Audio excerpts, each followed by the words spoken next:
ನಮಸ್ಕಾರ. ನನ್ನ ಹೆಸರು ಮಂಜುನಾಥ್ ಅಂತ.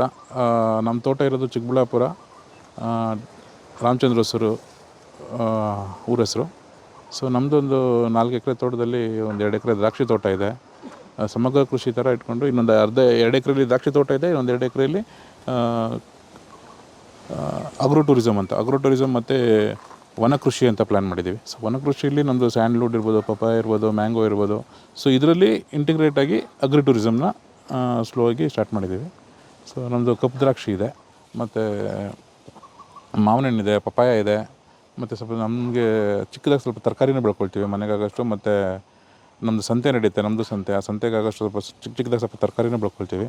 ಯಾರಾದರೂ ಹೊಸ್ದಾಗಿ ಕೃಷಿ ಮಾಡಬೇಕು ಅಂದರೆ ಮೊದಲೇ ಮಾಡಬೇಕಾಗಿರೋದು ಅವ್ರದ್ದೇ ಒಂದು ತೋಟಕ್ಕೆ ಒಂದು ಬ್ರ್ಯಾಂಡ್ ಮಾಡ್ಕೊಬೇಕು. ಒಂದು ಹೆಸರು ಇಟ್ಕೊಳ್ಬೇಕು.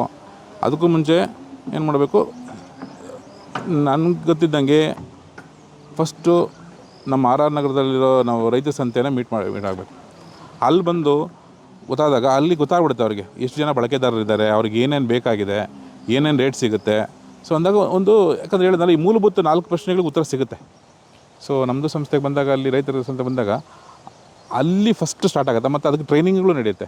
ಸೊ ನಮಗೆ ಅಮೃತಭೂಮಿ ಅಂತ ಸ್ಕೂಲೇ ಇದೆ ಆರ್ಗ್ಯಾನಿಕ್ ಫಾರ್ಮಿಂಗ್ ಇದು ಮಾಡೋದಕ್ಕೆ, ಈ ನಮ್ಮದು ಸಂಸ್ಥೆಯಲ್ಲೇ ಸೊ ಅಲ್ಲಿ ಟ್ರೈನಿಂಗ್ಸ್ ಕೊಡ್ತಾರೆ. ಮತ್ತು ಏನೇನು ಕ್ರಾಪ್ ಪ್ಲ್ಯಾನ್ ಕೊಡ್ತಾರೆ, ಏನು ಬೆಳಿಬೇಕು ಅಂತ ಹೇಳ್ತಾರೆ, ಮತ್ತು ಎಷ್ಟು ಬೆಳಿಬೇಕು ಅಂತಲೂ ಹೇಳ್ತಾರೆ. ಸೊ ಮತ್ತು ಅದಕ್ಕೆ ಟ್ರೈನಿಂಗು ಕೊಡ್ತಾರೆ. ಅದಕ್ಕೆ ಬೇಕಾಗಿರೋ ಟ್ರೈನಿಂಗು ಎಲ್ಲ ಸಿಗುತ್ತೆ. ಸೊ ಅದನ್ನು 2 ದಿನ ಕಾರ್ಯಾಗಾರನ ಅಟೆಂಡ್ ಮಾಡಿ ಆಮೇಲೆ ಏನೇ ಕ್ರಾಪ್ ಪ್ಲ್ಯಾನ್ ಕೊಟ್ಟಿದ್ದ ತಕ್ಕಂಗೆ ನೀವು ಸ್ಟಾರ್ಟ್ ಮಾಡ್ಬೋದು. ನಾನು ಒಬ್ಬ ರೈತನಾಗಿ ನನ್ನದೇ ಒಂದು ಪುಸ್ತಕ ಇದೆ. ಈಗ ಮಲ್ಟಿ ಕ್ರಾಪ್ ಮಾಡ್ಕೊಂಡಿದ್ದೀನಿ. ಈಗ ದ್ರಾಕ್ಷಿ 3 ಸ್ಟೇಜ್ ಮಾಡ್ಕೊಂಡಿದ್ದೀನಿ, ಪಪ್ಪಾಯ ಮಾಡ್ಕೊಂಡಿದ್ದೀನಿ, ಈಗ ಸ್ವಲ್ಪ ಮ್ಯಾಂಗೋ ಹಾಕ್ಕೊಂಡಿದ್ದೀನಿ ಲಾಂಗ್ ಟರ್ಮಲ್ಲಿ, ಇನ್ನೂ ಲಾಂಗ್ ಟರ್ಮ್ಗೆ ಸ್ಯಾಂಡ್ಲ್ ಹಾಕ್ಕೊಂಡಿದ್ದೀನಿ. ಸೊ ಇದು ನನಗೆ ಈ ಯಾವುದೇ ಸಂಸ್ಥೆ ಏನು ಗೈಡ್ ಮಾಡಲಿಲ್ಲ. ಬಟ್ ಈಗ ಬರೋರಿಗೆ ಆಲ್ರೆಡಿ ಒಂದು ಸಂಸ್ಥೆ ಇದೆ, ರೈತರಿಗೆ ಒಂದು ಸಂಘ ಇದೆ, ಸಂಸ್ಥೆ ಇದೆ, ನಮ್ಮದೇ ಆದ ಒಂದು ಮಾರುಕಟ್ಟೆ ಇದೆ. ಸೊ ಅದರಲ್ಲಿ ಜಾಯ್ನ್ ಆದರೆ ಅಲ್ಲೇ ಕ್ಲಾರಿಟಿ ಸಿಕ್ಬಿಡುತ್ತೆ ಅವ್ರಿಗೆ. ಈಗ ಆದಾಗ ಯಾವ ಸಂಸ್ಥೆಯೂ ನಮಗೆ ಪರಿಚಯ ಇರಲಿಲ್ಲ. ಸೊ ನಾವೇನೋ ಒಂದು ಗೆಸ್ಸಿಂಗ್ ಗೇಮಲ್ಲಿ ಮಾಡ್ಕೊಂಡ್ವಿ. ಬಟ್ ಈಗ ಹೊಸ್ದಾಗಿ ಬರೋರಿಗೆ ನಾನು ಹೇಳೋದು, ಆರ್ಗ್ಯಾನಿಕಾಗಿ ಮಾಡಿ ಅಥವಾ ಕೆಮಿಕಲ್ ಬಿಟ್ಟು ಸಾವಯವದಿಂದನೇ ಸ್ಟಾರ್ಟ್ ಮಾಡಿ. That is the future.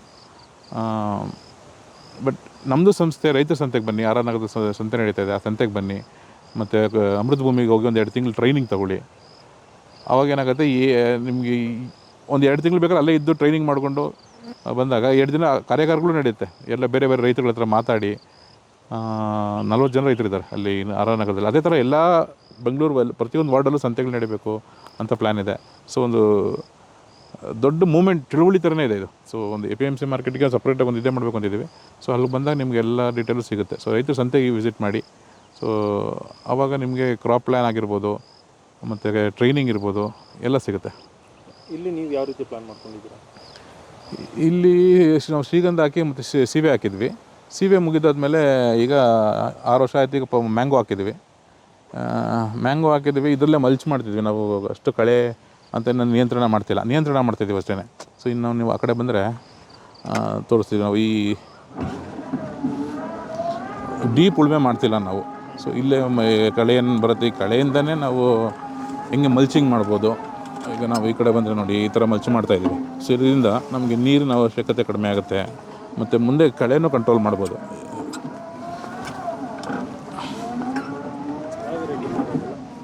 ಇದು ಅಲ್ಫಾನ್ಸೋ ಅಂತ ಮಹಾರಾಷ್ಟ್ರ ವೆರೈಟಿ, ಮಹಾರಾಷ್ಟ್ರದಿಂದ ತರಿಸಿದ್ದು ನಾರುಗಳು. ನೋಡಿ, ಈ ಥರ ಮಲ್ಚಿಂಗ್ ಮಾಡ್ತಾಯಿದ್ದೀವಿ. ಸೊ ಏನಾಗುತ್ತೆ, ಈಗ ಮಲ್ಚ್ ಮಾಡಿದಾಗ ನೈಸರ್ಗಿಕ ಕೃಷಿಲಿ ಹಿಂಗೆ ನಾವು ಮಲ್ಚ್ ಮಾಡೋದು. ಈ ಮಲ್ಚ್ ಮಾಡಿದಾಗ ಏನಾಗುತ್ತೆ, ನಾವು ಗೋಮೃತ ಕೊಟ್ಟಿದ್ದೇನೇ ಆಗಲಿ, ಇದೇ ಕಸ ಕಡ್ಡಿ ಗೊಬ್ಬರ ಆಗುತ್ತೆ. ಇದೆಲ್ಲ ಗೊತ್ತಿರೋದು ಜನಕ್ಕೆ. ಸೊ ಇದನ್ನು ಸಪ್ರೇಟಾಗಿ ನಾವು ವಿಡಿಸೈಡ್ ಹೊಡೋ ಬದಲು ಈ ಥರ ಮಲ್ಚ್ ಮಾಡಬೇಕು. ಸೊ ಲಾಂಗ್ ಟರ್ಮ್ ಇದನ್ನೆಲ್ಲ ಎಲ್ಲದಕ್ಕೂ ಈಗ ನಾವು ಇದೊಂದು ಡೆಡ್ ಮಲ್ಚ್ ಹೇಳ್ತೀವಿ. ಇನ್ನೊಂದು ಉರುಳಿ ಹಾಕ್ಬೋದು. ಉರುಳಿ ಹಾಕಿ ಮಲ್ಚ್ ಮಾಡ್ಬೋದು. ನಾವು ದ್ರಾಕ್ಷಿಗೆಲ್ಲ ಹಂಗೆ ಮಾಡ್ತೀವಿ, ಉರುಳಿ ಹಾಕ್ಬಿಡ್ತೀವಿ. ಗುಣಿ ಮಾಡಿದಾಗ ಗೊಬ್ಬರ ಹಾಕಿ ಅದು ಉರುಳಿ ಹಾಕ್ಬಿಡ್ತೀವಿ. ಸೊ ಉರುಳಿ ಬೇಗ ಬರೋದ್ರಿಂದ ಸೊ ಬೇರೆ ಕಳೆಗಳನ್ನ ಬೆಳೆಯೋಕ್ಕೆ ಬಿಡೋಲ್ಲ. ಸೊ ಬೇರೆ ಕಳೆ ಬಂದರೂ ಈ ಥರ ನಾವು ಕಟ್ ಮಾಡಿ ಈ ಥರ ಮಲ್ಚ್ ಮಾಡ್ಕೊಬೇಕು. ಸೊ ಹಿಂಗೆ ಮಾಡ್ಕೊತಿದ್ದೀವಿ ಮಾವಿನ ಗಿಡದಲ್ಲಿ. ಸೊ ಒಂದು ಕಳೆ ಕಂಟ್ರೋಲ್ ಆಗುತ್ತೆ, ಮತ್ತು ನೀರಿನ ಅವಶ್ಯಕತೆ ಆಲ್ಮೋಸ್ಟ್ 60-70% ಕಮ್ಮಿ ಆಗಿಬಿಡುತ್ತೆ. ಯಾಕಂದರೆ ವ್ಯಾಪಾರ ಆಗಲ್ವಲ್ಲ. ಮತ್ತು ಬೇರೆ ಕಳೆನೂ ಹುಟ್ಟಲ್ಲ, ಯಾಕಂದರೆ ಸೂರ್ಯನ ಕಿರಣ ಡೈರೆಕ್ಟಾಗಿ ಬೀಳೋಲ್ಲವಲ್ಲ. ಸೊ ನಮ್ಮ ಕಳೆನೂ ಇದಾಗಲ್ಲ. ಇದು 10 ಕತ್ತು ಹಾಕಿದ್ದೀವಿ ನಾವು ಮಾವಿನ ಗಿಡ. ಸೊ ಅದು ಸೆಂಟ್ರಲ್ಲಿ ಸ್ಯಾಂಡ್ಲ್ವುಡ್ ಇದೆ, ಅದು ಲಾಂಗ್ ಟರ್ಮ್ ಪ್ಲ್ಯಾನು. ಸೊ ಇದನ್ನು ನಾವು ಪ್ರೂನಿಂಗ್ ಮಾಡ್ಕೊಳ್ತಾ ಇರ್ತೀವಿ. ಸೊ ಇದನ್ನು ನಾವು ತುಂಬ ಎತ್ತರಕ್ಕೆ ಬಿಡಬಾರ್ದು. ಯಾಕಂದರೆ ಎತ್ತರಕ್ಕೆ ಬೆಳಗ್ಗೆ ಬಿಟ್ಟಾಗ ನಾವು ಊಜಿಗಳೆಲ್ಲ ಕಂಟ್ರೋಲ್ ಮಾಡೋಕ್ಕಾಗಲ್ಲ. ಮತ್ತು ಈ ಮಾವಿನ ಗಿಡಕ್ಕೆ ಆರಾಮಾಗಿ ಪ್ಯಾಕಿಂಗ್ ಮಾಡೋಕ್ಕೂ ಈಸಿ ಆಗಿಬಿಡುತ್ತೆ. ಸೊ ಹೈಟ್ ಬಿಡಬಾರ್ದು. ಅಂದರೆ ಒಂದು 6ರಿಂದ 7 ಅಡಿ ತೊಗೊಂಡು ಪ್ರೂನಿಂಗ್ ಮಾಡಿಕೊಂಡು ಇಷ್ಟಗಳನ್ನೇ ಚಿಕ್ಕದಾಗಿ ಹೈ ಡೆನ್ಸಿಟಿಲಿ ಮಾಡ್ಕೊಂಡಿದ್ದೀವಿ. ಮಾವಿಂದ ಈ ಮಾವಿಗೆ 10 ಅಡಿ, 10 ಅಡಿ, ಈ ಶ್ರೀಗಂಧದಿಂದ ಈ ಶ್ರೀಗಂಧಕ್ಕೆ 10 ಅಡಿ. 10 ಅಡಿ ಅಂದರೆ ಇಲ್ಲಿ ಶ್ರೀಗಂಧ ಎಲ್ಲದು ಹೊರಟೋಗಿದೆ, ಅಲ್ಲಿಂದ ಅಲ್ಲಿಗೆ 10 ಅಡಿ. 10 ಅಡಿ. ಹಾಂ. ಸೊ ಇದು ಲಾಂಗ್ ಟರ್ಮ್ ಆಗುತ್ತೆ. ಇದು ನಮಗೆ ಇಯರ್ಲಿ ಕ್ರಾಪ್ ಥರ ಬರ್ತಾ ಇರುತ್ತೆ. ಸೊ ಇದರಲ್ಲಿ ಇನ್ ಬಿಟ್ವೀನ್ ತರಕಾರಿ ಮಾಡ್ಕೊಬೋದು. ಲೇಬರ್ ಪ್ರಾಬ್ಲಮಿಂದ ಆದರೆ ನೋಡ್ಕೊಂಡು ನಮ್ಗೆ ಲೇಬರ್ ಪ್ರಾಬ್ಲಮ್ ಇರೋದ್ರಿಂದ ನಾವೇನೂ ಮಾಡ್ಕೊಂಡಿಲ್ಲ.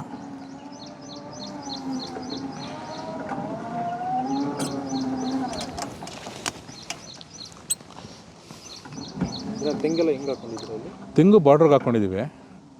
ಸುತ್ತು ಬಾರ್ಡ್ರಿಗೆ 20-25 ಅಡಿಗೆ ಹಾಕ್ಕೊಂಡಿದ್ವಿ. ಸೊ ಕೆಲವೊಂದು ಹೋಗಿದ್ದಾವೆ, ಕೆಲವು ಬಂದಿದ್ದಾವೆ. ಸುತ್ತು ಬಾರ್ಡ್ರಿಗೆ ತೆಂಗು ಹಾಕ್ಕೊಂಡಿದ್ದೀನಿ. ಇದು ಕೃಷಿ ಏನಪ್ಪ, ಇದು ಅರಣ್ಯ ಕೃಷಿ ಅಂತಲೇ ಇದನ್ನ ಫೋಕಸ್ ಮಾಡ್ತಾಯಿದ್ದು. ಸೊ ಅರಣ್ಯ ಕೃಷಿಯಾಗಿ ನ್ಯಾಚುರಲಾಗಿ ಎಷ್ಟು ಬೇಕಾಗುತ್ತೋ ಅಷ್ಟು ಬೆಳೀಲಿ ಅಂತ. ಇದುವರೆಗೂ ಯಾರು ನನಗೆ ಗೊತ್ತಿದ್ದಾಗ ಯಾರೋ ಆಂಧ್ರ ಕಡೆ ಎಲ್ಲ ಒಂದು 2-3 ರೈತರು 2002ರಲ್ಲೇ ಹಾಕಿ ಸ್ವಲ್ಪ ದುಡ್ಡು ಮಾಡಿದ್ದಾರೆ ಹೊರತು ಬಿಟ್ಟರಾಗಿ ಇದುವರೆಗೂ ಇನ್ನೂ ಏನು ಅಂತ ಗೊತ್ತಿಲ್ಲ. ಬಟ್ ಅಟ್ಲೀಸ್ಟ್ ಖಾಲಿ ಇರೋ ಜಾಗದಲ್ಲಿ ಬೆಳ್ಕೊಳ್ಳಿ ಅಂತ ಬಿಟ್ಟಿದ್ದೀವಿ. ಅಟ್ಲೀಸ್ಟ್ ಈಗ ಖಾಲಿ ಇರೋದ್ರ ಬದಲು ಎಷ್ಟಾಗುತ್ತೋ ಅಷ್ಟು ಬೆಳೀಲಿ, ನೋಡೋಣ ಏನಾಗುತ್ತೆ ಅಂತ. ಯಾಕಂದ್ರೆ ಇನ್ನೂ ಅದು ಕೃಷಿಗಳ ಬಗ್ಗೆ ಇನ್ನೂ ಯಾರಿಗೂ ತುಂಬ ಕ್ಲಾರಿಟಿ ಇಲ್ಲ. ಎಷ್ಟು ಹಾಕಿದ್ದೀರಾ? ಇದು 500 ಗಿಡ ಹಾಕಿದೆ. ಒಂದು 100 ಹೋಗಿ ಒಂದು 400 ಗಿಡ ಇರ್ಬೋದು. ಈಗ ಮಾವು 150 ಗಿಡ ಇದೆ. ಆ ಕಡೆ ಯಾಕಂದರೆ ಅಲ್ಲಿಂದ ಪಪ್ಪಾಯ ಇದೆ. ಎಲ್ಲ ಗಿಡಕ್ಕೂ 10 ಅಡಿ ಅಷ್ಟೇ, 10 ಅಡಿ ಆಗಿರೋದು ಅಷ್ಟೇ ಡಿಸ್ಟೆನ್ಸ್. ಶ್ರೀಗಂಧ ಹಿಂಗೆ ಪ್ರೂನ್ ಮಾಡಬಾರ್ದು ಅಂತಾರಲ್ಲ? ಪ್ರೂನ್ ಮಾಡಬಾರ್ದು ಅಂತಾರೆ ಕೆಲವರು, ಪ್ರೂನ್ ಮಾಡಿ ಒಳ್ಳೇದು ಅಂತಾರೆ. ಅದಕ್ಕೆ ಏನು ಅಷ್ಟು ಫುಲ್ ಕ್ಲಾರಿಟಿನೇ ಇಲ್ಲ ನಮಗೆ. ಸರಿ ಅಂದ್ಬಿಟ್ಟು ಹಾಕೊಂಡು ಮಾಡ್ತಾಯಿದ್ದೀವಿ ಅಷ್ಟೇ. ಪ್ರೂನ್ ಮಾಡಿದ್ರೆ ಕೆಳಗಡೆ ಕಡ್ಡಿ ಚೆನ್ನಾಗಿ ಬಲ್ತ್ಕೊಳುತ್ತೆ ಅಂತಾರೆ. ಕೆಲವರು ಪ್ರೂನ್ ಮಾಡಿಲ್ಲ ಅಂದರೆ ಕಡ್ಡಿ ಬಲ್ಲೆಲ್ಲ ಅಂತಾರೆ. ಸೊ ಸ್ವಲ್ಪ ಕ್ಲಾರಿಟಿ ಇಲ್ಲ ನಮಗೂ. ಬೋರ್ ನೀರು ನಮಗೆ ನೋಡಿ, ಈ ಕಡೆ ಬೋರಲ್ಲಿ ನಮ್ಗೆ ಒಂದು 2 ಬೋರ್ ಇದೆ. ಒಂದು 1200 ಅಡಿ ಇದೆ. ಅದು ಆಲ್ಮೋಸ್ಟ್ ಒಂದು 8-9 ವರ್ಷದಿಂದ ಹಾಕಿದ್ದು. ಈ ಕಡೆ ಈ ಅರಣ್ಯ ಕೃಷಿ ಮಾಡಿದ್ಮೇಲೆ ನನಗೆ ಇದು ಸಿಂಪಲ್ ಒಂದು ಚಿಕ್ಕದಾಗ ಒಂದು 8 ಬೋರ್ ಅಂತ ಹಾಕ್ಸ್ಕೊಂಡಿದ್ದೀನಿ. ಬರೀ 180 ಅಡಿಲಿ ಒಂದು 3/4 ಇಂಚ್ ನೀರು ಬರುತ್ತೆ. ನಮಗೆ ಇದಕ್ಕೆ ಸಾಕು 3/4 ಇಂಚ್ ನೀರು. ನಮಗೆ ಬರೀ ಗುಣಿ ಬೆಳೆ ಆಗಿರೋದ್ರಿಂದ ಗುಣಿಗೆ ನೀರು ಬಿಟ್ಕೊಂಡ್ರೆ ಸಾಕಾಗುತ್ತೆ, ಸರೋಗುತ್ತೆ. ಬೈಲೆಲ್ಲ ನಾವು ಬೆಳೆ ಇಕ್ಬೇಕು ಅಂದರೆ ತುಂಬ ಕಷ್ಟ ಆಗುತ್ತೆ, ನೀರು ಸಾಲಲ್ಲ. ಇರೋ ನೀರಿಗೆ ಎಷ್ಟು ಸಿಂಪಲಾಗಿ ಮಾಡ್ಕೊಬೋದು ಅಷ್ಟು ಮಾಡ್ಕೊಂಡಿದ್ದೀವಿ. ಎಲ್ಲದಕ್ಕೂ ಡ್ರಿಪ್ ಇರಿಗೇಷನ್. ದ್ರಾಕ್ಷಿನ ನಾವೇನು ಮಾಡಿದ್ದೀವಿ, 3 ಹಂತದಲ್ಲಿ ಮಾಡ್ಕೊಂಡಿದ್ದೀವಿ. ಸೊ ABC ಅಂತ. ಸೊ ಇದು ಬೆಂಗಳೂರು ಬ್ಲೂ ದ್ರಾಕ್ಷಿ ಆಗಿರೋದ್ರಿಂದ ಸೊ ಇದಕ್ಕೆ ಇದೇ ಸೀಸನ್ ಅಂತೇನಿಲ್ಲ. So through out the year ನಮಗೆ ಕ್ರಾಪ್ ತೆಗಿಬೋದು. ಸೊ ನಾವು 3 ಸೆಕ್ಷನ್ಸ್ ಮಾಡಿಕೊಂಡು ಸೊ ಅದನ್ನು ABC ಅಂತ ಮಾಡಿಕೊಂಡು ವರ್ಷ ಪೂರ್ತಿ ದ್ರಾಕ್ಷಿ ಇರೋ ಥರ. ಯಾಕಂದರೆ ಫ್ಯೂಚರಲ್ಲಿ ನಮಗೆ ಗ್ರೇಪ್ ಟೂರಿಸಮ್ ಅಂತಲೇ ಒಂದು ಪ್ಲ್ಯಾನ್ ಮಾಡೋಣ ಅಂತಿದ್ದೀವಿ. ಸೊ ಗ್ರೇಪ್ ಟೂರಿಸಮ್ ಅಂತಲೇ ಪ್ಲ್ಯಾನ್ ಮಾಡಿದ್ದೀವಿ. ಸೊ ದಟ್ ಯಾವಾಗ ನಮಗೆ ಥ್ರೂ ಔಟ್ ದ ಇಯರ್ ದ್ರಾಕ್ಷಿ ಇದ್ದಾಗ ಸೊ ಅದನ್ನು ಮೌಲ್ಯವರ್ಧನೆಯೂ ಮಾಡ್ತಾಯಿದ್ದೀವಿ. ಸೊ ಮೌಲ್ಯವರ್ಧನೆ ಮಾಡಿ ಅದನ್ನು ಜ್ಯೂಸ್ ಆಗಲಿ, ಜಾಮ್ ಆಗ್ಬೋದು. ಆಗಾಗ ಸೊ ಒಂದೇ ಸರಿ ನಮ್ಗೆ 10 ಟನ್ ಬೆಳೆಯೋ ಬದಲು, ವರ್ಷದಲ್ಲಿ ಒಂದೇ ಸರಿ 10 ಟನ್ ಬೆಳೆದು 10 ರೂಪಾಯಿ 20 ರೂಪಾಯಿ ಕೊಡೋ ಬದಲು ಸೊ ಅದನ್ನು ಥ್ರೂ ಔಟ್ ಇಯರ್ ನಮಗೆ ವಾರಕ್ಕೊಂದು 200 kg ಥರ ಬರೋ ಥರ ಮಾಡಿಕೊಂಡು, ಸೊ ನಮ್ಮದು ಸಂಸ್ಥೆ ಇದೆಲ್ಲ FPC ಫಾರ್ಮರ್ ಪ್ರೊಡ್ಯೂಸರ್ ಕಂಪ್ನಿ ಇದೆ. ಸೊ ಅಲ್ಲಿ ವಾರಕ್ಕೊಂದ್ಸರಿ ಸಂತೆಗೆ ಹೋಗೋಣ ಅಂತಿದ್ದೀವಿ. ಸಂತೆಯಲ್ಲಿ ಅಲ್ಲಿ ಜ್ಯೂಸು ಜಾಮು ಮಾರ್ತೀವಿ. ಮತ್ತು ಆನ್ಲೈನಲ್ಲೂ ತುಂಬ ಜನ ಆರ್ಡರ್ ಸಿಗುತ್ತೆ. ಸೊ ಆನ್ಲೈನ್ ಶಾಪ್ಸ್ಗಳಿಗೂ ಡೆಲಿವರಿ ಕೊಡ್ತೀವಿ. ಅದಲ್ಲದೆ ಅದರಿಂದಾಗಿ ನಮಗೆ ಒಂದು ತೋಟಕ್ಕೊಂದು ಬ್ರ್ಯಾಂಡ್ ಬಂದಿರೋದ್ರಿಂದ ಸೊ ಅದೇ ಬ್ರ್ಯಾಂಡನ್ನು ಹೇಗೆ ನಾವು ಕೃಷಿ ಪ್ರವಾಸೋದ್ಯಮಕ್ಕೆ ಯೂಸ್ ಮಾಡ್ಕೊಬೋದು. ಯಾಕಂದರೆ ನಮಗೆ ಚಿಕ್ಕಬಳ್ಳಾಪುರಕ್ಕೆ ಹತ್ತಿರ ಇರೋದ್ರಿಂದ ಇಲ್ಲಿ ಈಶಾ ಫೌಂಡೇಶನ್ ಇರ್ಬೋದು, ಅಥವಾ ನಂದಿ ಹಿಲ್ಸ್ ಇರ್ಬೋದು, ಅಥವಾ ಇಲ್ಲಿ ಟೂರಿಸ್ಟ್ ಪ್ಲೇಸ್ ತುಂಬ ಇದ್ದಾವೆ. ಸೊ ಅದರಿಂದಾಗಿ ಈ ಕೃಷಿ ಪ್ರವಾಸೋದ್ಯಮನ ಹೆಂಗೆ ಇಂಟಿಗ್ರೇಟ್ ಮಾಡ್ಬೋದು ಇದರಲ್ಲಿ ಅಂತ ಪ್ಲ್ಯಾನ್ ಮಾಡಿದ್ವಿ. ಒಂದು ಕಾಟೇಜ್ ಇದೆ, ಇನ್ನೊಂದು ಕಾಟೇಜ್ ಪ್ಲ್ಯಾನ್ ಮಾಡ್ತಿದ್ದೀವಿ. ಮೂಲತಃ ನನ್ನ ಪ್ರೊಫೆಷನ್ ಬಂದುಬಿಟ್ಟು ನಾವು ಬೆಂಗಳೂರು ಜಕ್ಕೂರು ಗ್ರಾಮ ನಮ್ಮದು. ಸೊ 2002ರಲ್ಲಿ ಅರ್ಕಾವತಿ ಲೇಔಟ್ಗೆ ಅಕ್ವಿಸಿಷನ್ ಆದಾಗ ನಮ್ಮ ಲ್ಯಾಂಡು ಈಗ ಬಿಡದಿಯವ್ರು ಹೆಂಗೆ ಆಗ್ತಿದ್ವಿ ಅದೇ ಥರ ನಮ್ಮ ಪರಿಸ್ಥಿತಿ ಅಲ್ಲಿ ಇತ್ತು. ಸೊ ಒಂದು 2 ಎಕರೆ ಜಮೀನು ನಮ್ದು ಕಳ್ಕೊಂಡು ಆಗ ನಮ್ಮ ತಂದೆಯವರು ಇಲ್ಲೊಂದು ಜಮೀನು ತೆಗೆದುಬಿಟ್ಟಿದ್ರು. ಸೊ ಏನೇ ಆಸ್ತಿ ಇದ್ರೂ ಜಮೀನು ಇಲ್ಲದಷ್ಟು ಬರೋಲ್ಲ. ಸೊ ಏನಾಗುತ್ತೆ, ಆವಾಗ ಜಮೀನು ತೆಗೆದಿದ್ದರಿಂದ ನಮ್ಮ ಕೋವಿಡ್ ಬಂದಾಗ ನಾವಿಲ್ಲಿ ಸೆಟ್ಲ್ ಆದ್ವಿ. ಸೊ ವರ್ಕ್ ಫ್ರಮ್ ಹೋಮ್ ಸಿಕ್ತು. ನಾನು IT ಕಂಪ್ನಿಲಿ ಇರೋದ್ರಿಂದ ವರ್ಕ್ ಫ್ರಮ್ ಹೋಮ್ ಆಪ್ಷನ್ ಸಿಕ್ತು. ಸೊ ಬೆಂಗಳೂರಲ್ಲೇ ಇದ್ಕೊಂಡು ವರ್ಕ್ ಫ್ರಮ್ ಮಾಡೋದ್ರಲ್ಲಿ ಅರ್ಥ ಇಲ್ಲ ಅಂಥೇಳಿ ಸೊ ಇಲ್ಲಿ ಶಿಫ್ಟಾಗಿ 2019ರಿಂದ ಇಲ್ಲೇ ಮನೆ ಕಟ್ಕೊಂಡು ಒಂದು ಕಂಟೈನರ್ ಹೌಸ್ ತೊಗೊಂಡಿದ್ವಿ. ಒಂದು 2 ವರ್ಷ ಇಲ್ಲೇ ಕಂಟೈನರ್ ಹೌಸಲ್ಲೇ ಇದ್ವಿ.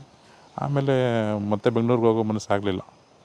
ಈ ಪ್ರಕೃತಿ ಈ ವ್ಯವಸಾಯ ಹೇಳ್ತಾರಲ್ಲ, ಸೊ ಇದ್ರ ಮಧ್ಯೆ ಇದ್ದು ಮತ್ತೆ ಬೆಂಗಳೂರಿಗೆ ಹೋಗೋ ಮನಸ್ಸು ಬರಲೇ ಇಲ್ಲ. ಸೊ ಅಲ್ಲಿರೋ ಮನೆ ಎಲ್ಲ ಬಾಡಿಗೆಗಳು ಕೊಟ್ಬಿಟ್ಟು ಇಲ್ಲೇ ಒಂದು ಸಿಂಪಲಾಗಿ ಒಂದು ಮನೆ ಕಟ್ಕೊಂಡು ಇಲ್ಲೇ ಇದ್ದೋಗಿದ್ದೀವಿ. ಅರ್ಧ ದಿನ ತೋಟದ ಕೆಲಸ, ಇನ್ನು ಅರ್ಧ ದಿನ ಆಫೀಸ್ ಕೆಲಸ. ಸೆಕೆಂಡ್ ಶಿಫ್ಟ್ ಇರ್ತಿದೆ ನಮ್ಮದು.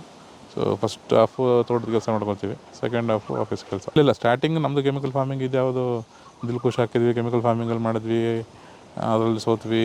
ಸ್ವಲ್ಪ ದುಡ್ಡು ಮಾಡಿದ್ವಿ, ಸೋತ್ವಿ. ಬಟ್ ಅದು ಕನ್ಸಿಸ್ಟೆನ್ಸಿ ಸಿಗಲಿಲ್ಲ. ಮತ್ತು ದಾಳಿಂಬೆ ಹಾಕಿದ್ವಿ, ಅದರಲ್ಲೂ ಲಾಸ್ ಆಯಿತು.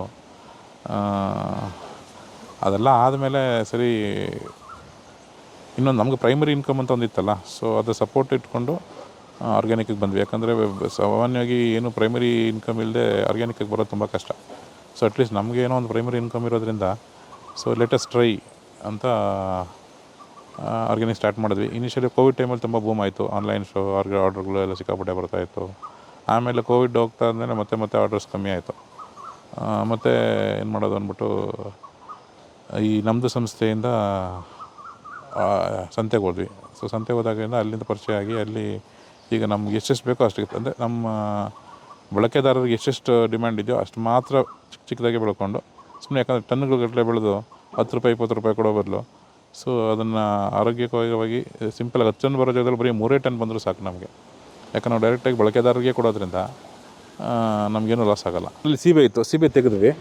ಸೊ ಅಲ್ಲಿ ಸೀಬೆ ಆದರೆ ಏನಾಗುತ್ತೆ, ನೀವು ವಾರಕ್ಕೆ 2 ಸರಿ 3 ಸರಿ ಕಟ್ ಮಾಡ್ತಾ ಇರಬೇಕಾಗತ್ತೆ. ಈ ಪಪ್ಪಾಯದು ಅಟ್ಲೀಸ್ಟ್ ವಾರಕ್ಕೆ 1 ಸರಿ ಕಟ್ ಮಾಡ್ಬೋದು. ಇಲ್ಲ ನಂದು ವ್ಯಾಲ್ಯೂ ಅಡಿಷನ್ ಮಾಡೋ ಪ್ಲ್ಯಾನ್ ಇದೆ. ಇದರಿಂದ ಟೂಟಿ ಫ್ರೂಟಿ ಮಾಡೋಣ ಅಂತ ಇದ್ವಿ. ಸೊ ವ್ಯಾಲ್ಯೂ ಅಡಿಷನ್ ಮಾಡದೇ ಇದ್ದರೆ ನಿಮಗೆ ಲಾಭ ತೆಗಿಯೋಕ್ಕಾಗಲ್ಲ ಈ ಎಸ್ಪೆಷಲಿ ಆರ್ಗ್ಯಾನಿಕ್ ಫಾರ್ಮಿಂಗಲ್ಲಿ. ಸೊ ವ್ಯಾಲ್ಯೂ ಅಡಿಷನ್ ಮಾಡಿ ಟೂಟಿ ಫ್ರೂಟಿ ಮಾಡೋಣ. ಟೂಟಿ ಫ್ರೂಟಿ ಮಾಡಿ ನಮ್ಮದೇ ಒಂದು ಬ್ರ್ಯಾಂಡಲ್ಲಿ, ಯಾಕಂದರೆ FSSAI ಸರ್ಟಿಫಿಕೇಟು ಆಗಿದೆ ನಮ್ಮದು. ಈಗ ಗ್ರೇಪ್ಸ್ ಜ್ಯೂಸ್ ಮಾಡ್ತಾಯಿದ್ದೀವಲ್ಲ, ಅದ್ರ ಜೊತೆಗೆ ಹಣ್ಣಿಂದು ಒಂದು ಟೂಟಿ ಫ್ರೂಟಿ ಮಾಡಿ ನಾವೇ ಡೈರೆಕ್ಟ್ ಮಾರ್ಕೆಟಿಂಗ್ ಮಾಡೋಣ ಅಂತ. 200 ಗಿಡ ಇದೆ ಸರ್. ಇದು ರೆಡ್ ಲೇಡಿ ಹೇಳಿದ್ನಲ್ಲ, ಸಾವಯವ ಮಾಡಿದಾಗ ನೀವು ಸೈಲೆಂಟಾಗಿ ಮಾರೋ ಧೈರ್ಯ ಇದ್ದರೆ, ಅಥವಾ ಹಿಂಗೆ ವ್ಯಾಲ್ಯೂ ಅಡಿಷನ್ ಮಾಡೋ ಪ್ಲ್ಯಾನ್ ಇದ್ದರೆ ಮಾಡ್ಬೋದು. ಇಲ್ಲ ನಿಮ್ಗೆ 5 ರೂಪಾಯಿ 10 ರೂಪಾಯಿ ಸಿಕ್ಕರೆ ಏನು ಸಿಗುತ್ತೆ? ಅದೇ ನೀವು ಡೈರೆಕ್ಟಾಗಿ ಮಾಡಿ ಒಂದು 50 ರೂಪಾಯಿ ಸಿಗುತ್ತೆ. ಅದೇ ಟೂಟಿ ಫ್ರೂಟಿ ಮಾಡಿ. ಈಗ ದ್ರಾಕ್ಷಿನೇ ತೊಗೊಳ್ಳಿ. ಈಗ ನನಗೆ ಈಗ ಇಲ್ಲಿ ಲೋಕಲ್ಲಾಗಿ ಮಾರಿದ್ರೆ ಮ್ಯಾಕ್ಸಿಮಮ್ ಅಂದರೆ 25ರಿಂದ 30 ರೂಪಾಯಿಂದ ಹೈಯೆಸ್ಟ್ ರೈಸ್ಡು. ಅದೇ ನಾವು ಡೈರೆಕ್ಟಾಗಿ ಮಾರಿದ್ರೆ 100ರಿಂದ 150 ರೂಪಾಯಿ ಸಿಗುತ್ತೆ. ಅದೇ ಜ್ಯೂಸನ್ನು ಈಗ 10 kg ದ್ರಾಕ್ಷಿಗೆ 7 ಲೀಟ್ರ್ ಜ್ಯೂಸ್ ಬರುತ್ತೆ. 1 ಲೀಟ್ರ್ ಜ್ಯೂಸು ಅಂದರೆ ಪಲ್ಪ್ ತರೋದು, ಪಲ್ಪ್ ಜ್ಯೂಸು ಕೋಲ್ಡ್ ಪ್ರೆಸ್ ಮಾಡಿದ್ರೆ ನಿಮಗೆ 7 ಲೀಟ್ರ್ ಸಿಗುತ್ತೆ. 7 ಲೀಟ್ರನ್ನ 1 ಲೀಟ್ರನ್ನ ಆ್ಯಕ್ಚುಲಿ ಅದನ್ನ ಕಾನ್ಸಂಟ್ರೇಟೆಡ್ ಇರುತ್ತೆ. 1 ಲೀಟ್ರ್ ಪಲ್ಪಲ್ಲಿ ನೀವು 2 ಲೀಟ್ರ್ ಮಾಡ್ಕೊಬೋದು. ಸೊ 1 ಲೀಟ್ರನ್ನ 300 ರೂಪಾಯಿಗೆ ಮಾರ್ಬೋದು. ಅಂದರೆ 7 ಲೀಟ್ರಿಗೆ ಎಷ್ಟಾಯ್ತು? 21, ಅದು 2100 ರೂಪಾಯಿ ಆಯ್ತು 10 kgಗೆ. ನೀವು 10 kgಗೆ ನೀವು ಇಲ್ಲಿ ಮಿಡ್ಲ್ ಮ್ಯಾನ್ ಕೊಟ್ಟರೆ 200 250 ರೂಪಾಯಿ ಅಷ್ಟು. 250 ರೂಪಾಯಲ್ಲಿ 2100 ರೂಪಾಯಲ್ಲಿ. ಸೊ ಅದಕ್ಕೆ ಸ್ವಲ್ಪ ಬಾಟ್ಲ್ ಹಾಕಬೇಕಾಗತ್ತೆ. ನಿಮ್ಗೆ ಆ್ಯಕ್ಚುಲಿ 3-3.5 ಸಾವಿರ ಸಿಗುತ್ತೆ.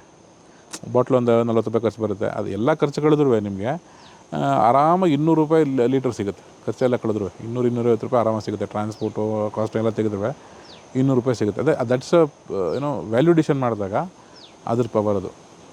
ಯಾಕಂದರೆ ಜ್ಯೂಸ್ ವಾಸ್ ವೆರಿ ಸಕ್ಸಸ್ಫುಲ್. ಕಪ್ಪು ದ್ರಾಕ್ಷಿಲಿ ಬರೋಷ್ಟು ಜ್ಯೂಸು ಬೇರೆ ಯಾವ ದ್ರಾಕ್ಷಿಲೂ ಬರೋಲ್ಲ. ಆಮೇಲೆ ಅದಕ್ಕೆ ನಿಮ್ಗೆ ಯಾವುದು ವ್ಯಾಲ್ಯೂ ಅಡಿಷನ್ ಇದು ಹಾಕೋಬೇಕು. ಯಾಕಂದ್ರೆ ನಾನು ನನ್ನ ಫೋಟೋಸ್ ಎಲ್ಲ ಕಳಿಸ್ತೀನಿ. ನಾನು ಲಾಸ್ಟ್ ಟೈಮ್ ಮಾರಿರೋದು ರಿವ್ಯೂಸು ಎಲ್ಲ ಕೊಟ್ಟಿದ್ದಾರೆ ನೋಡಿ. ತುಂಬ ಚೆನ್ನಾಗಿರುತ್ತೆ. ನನಗೆ ಡೌಟ್ ಇತ್ತು ಇದು ಇಷ್ಟು ಚೆನ್ನಾಗಿರುತ್ತಾ ಇಲ್ವಾ ಅಂತ. ಬಟ್ ಕೋಲ್ಡ್ ಪ್ರೆಸ್ ಜ್ಯೂಸ್ ಮಾಡಿದಾಗ ತುಂಬ ಚೆನ್ನಾಗಿದೆ. ಸೊ ಅದಕ್ಕೆ ಸ್ವಲ್ಪ ನೀವು ಏನು ಪ್ರಿಸರ್ವೇಟಿವ್, ಶುಗರ್ ಏನು ಆರ್ಡರ್ ಮಾಡಬೇಕಿಲ್ಲ. ಸ್ವಲ್ಪ ಪಿಂಕ್ ಸಾಲ್ಟ್ ಆ್ಯಡ್ ಮಾಡ್ಕೊಂಬಿಟ್ರೆ ಅದರಲ್ಲಿರೋ ಸ್ವೀಟ್ನೆಸ್ಸೇ ಬೇಜಾನಾಗುತ್ತೆ, ಸಕ್ಕತ್ತಿರುತ್ತೆ. ನಿಮಗೆ ಈ ಬಿಂದು ಕುಡಿದಾಗೆಲ್ಲ ಹೆಂಗೆ ತೆಗೆ ಬರುತ್ತೆ ಆ ಥರ ತೆಗೆ ಬರುತ್ತೆ ಒಂದು ಅರ್ಧ ಲೀಟ್ರ್ ಕುಡಿದ್ರೆ.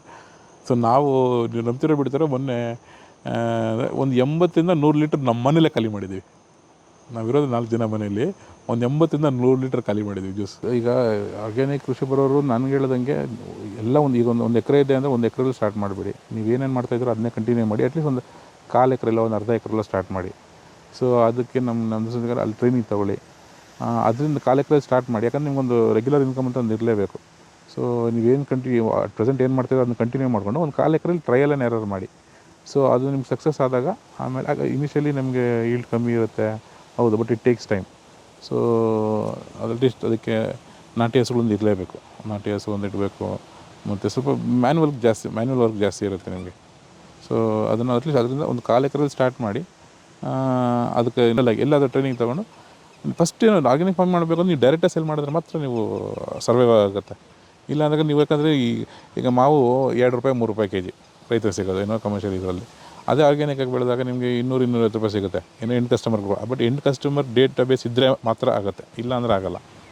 ನೀವು ಸಾವಯವ ಬೆಳೆದಾಗ ನಾನು ತೊಗೊಂಡೋಗಿ ನೀವು APMC ಮಾರ್ಕೆಟ್ಗೆ ಹಾಕಿದ್ರೆ ಏನೂ ನಿಮ್ಗೆ ಸಿಗೋಲ್ಲ, ಇನ್ನೂ ಸಿಕ್ಕಾಪಟ್ಟೆ ಲಾಸ್ ಆಗ್ಬಿಡುತ್ತೆ.